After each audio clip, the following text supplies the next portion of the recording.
Assalamualaikum warahmatullahi wabarakatuh. Kami dari kelompok 2 di sini akan memaparkan teori kami tentang hakikat komunikasi. Yang terhormat kepada Bu Nurjana, MPD, selaku dosen mata kuliah komunikasi efektif. Ini adalah anggota kami yang terdiri dari Zaki, Laila, Mayang, Nadia, dan Salsa. Pengertian komunikasi. Komunikasi sebagai suatu proses pertukaran ide, pesan, dan kontak, serta interaksi sosial termasuk aktivitas pokok dalam kehidupan manusia. Kata komunikasi atau communication dalam bahasa Inggris berasal dari bahasa Latin, yaitu communis, yang berarti sama, communico, communication, atau communicare, yang berarti membuat sama, to make common. Istilah pertama komunis paling sering disebut sebagai asal kata komunikasi yang merupakan akar dari bahasa Latin lainnya yang mirip.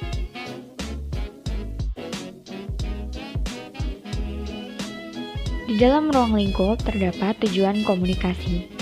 Tujuan komunikasi yaitu manusia bisa mengenal satu sama lain, menjalin hubungan, membina kerjasama, saling memengaruhi, bertukar ide dan pendapat, serta mengembangkan suatu masyarakat dan budaya. Lalu ada juga jenis-jenis komunikasi yang terbagi menjadi beberapa bagian. Bagian pertama yaitu komunikasi menurut perilaku. Komunikasi menurut perilaku dibagi lagi menjadi 3 bagian, yaitu komunikasi formal, informal, dan tidak resmi. Komunikasi formal adalah komunikasi yang mengalir melalui saluran resmi yang dirancang dalam bagian organisasi, terutama lembaga resmi pemerintah.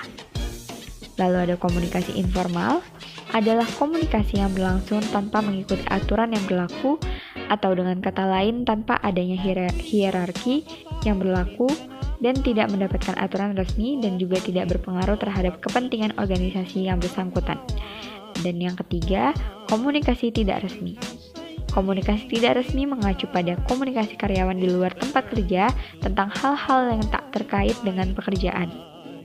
Lalu di bagian kedua, yaitu komunikasi menurut cara penyampaian dibagi lagi menjadi 3. Yang pertama, komunikasi lisan. Yang dimaksud dengan komunikasi lisan adalah komunikasi yang terjadi secara langsung dan tidak dibatasi oleh jarak, yang artinya komunikasi bentuk ini dilakukan antara kedua belah pihak secara bertatap muka.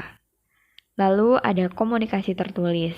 Komunikasi tertulis adalah jenis komunikasi yang dituangkan dalam bentuk surat, naskah, belangko, gambar, foto, maupun spanduk.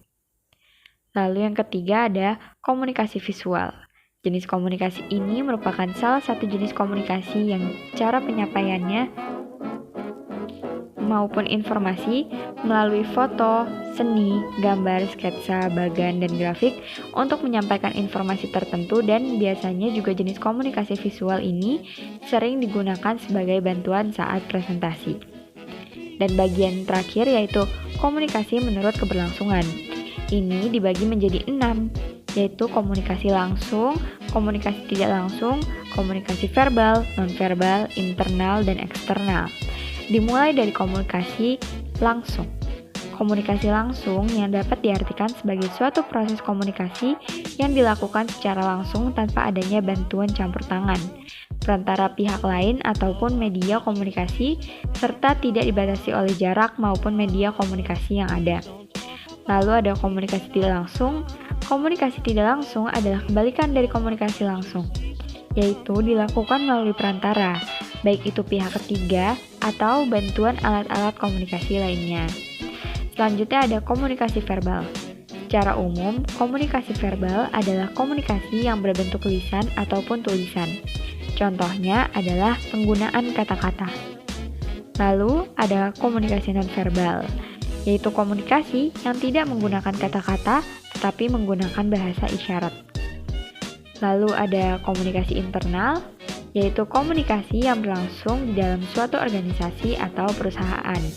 Dan yang terakhir ada komunikasi eksternal, yang terjadi saat perusahaan atau organisasi berkomunikasi dengan pihak yang ada di luar perusahaan. Lalu berikut ada manfaat atau fungsi komunikasi. Fungsi berkomunikasi banyak dirumuskan oleh para ahli, di antaranya oleh Rudolf F.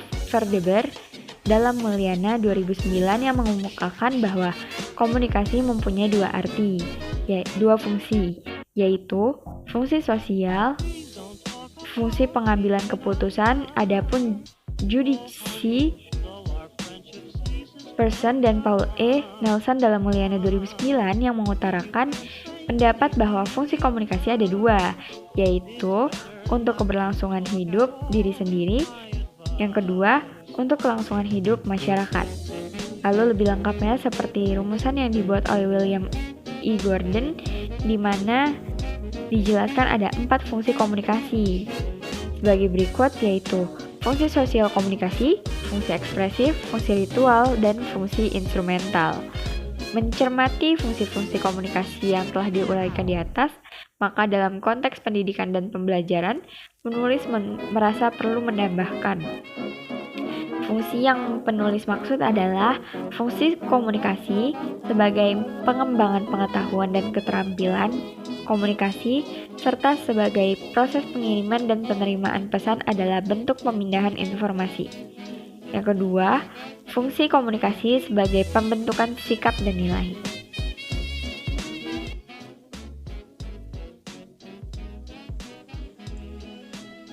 Uraian teori konsep tokoh komunikasi.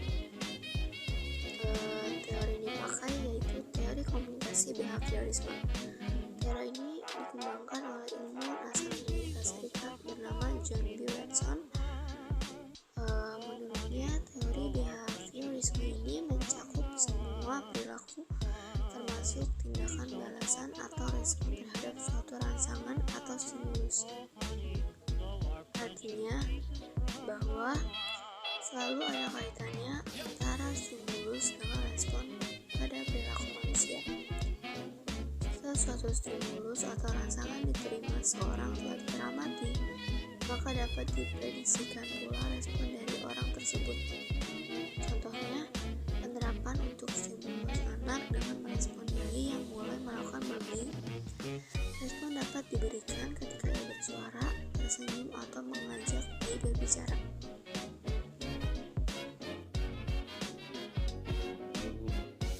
Judul artikel yang telah didapat adalah Keterlambatan Bicara Anak Usia Dini, Usia 6 Tahun di Taman Kanak-Kanak.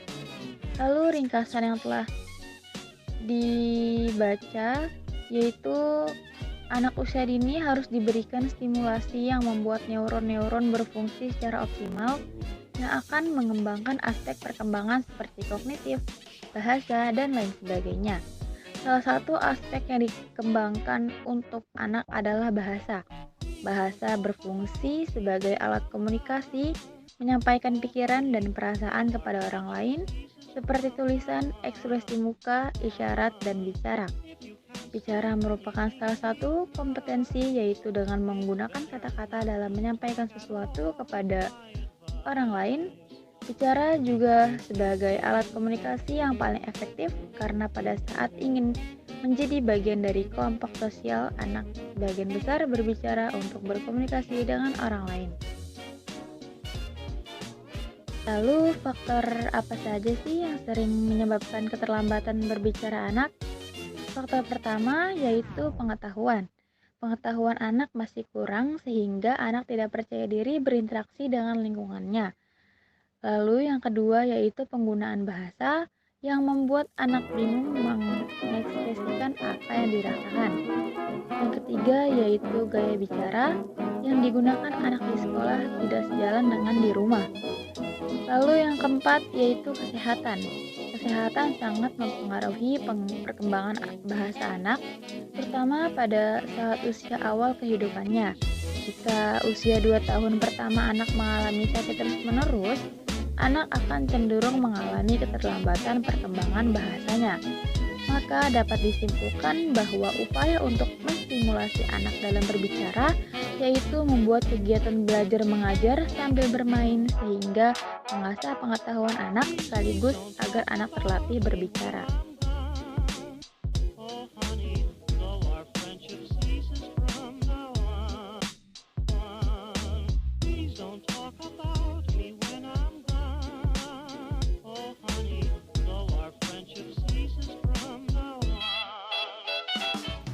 Sekian dari kami, paparan mengenai komunikasi efektif dari kelompok 2. Terima kasih untuk teman-teman yang sudah menyimak. Sampai jumpa di lain waktu. Dadah. Assalamualaikum warahmatullahi wabarakatuh.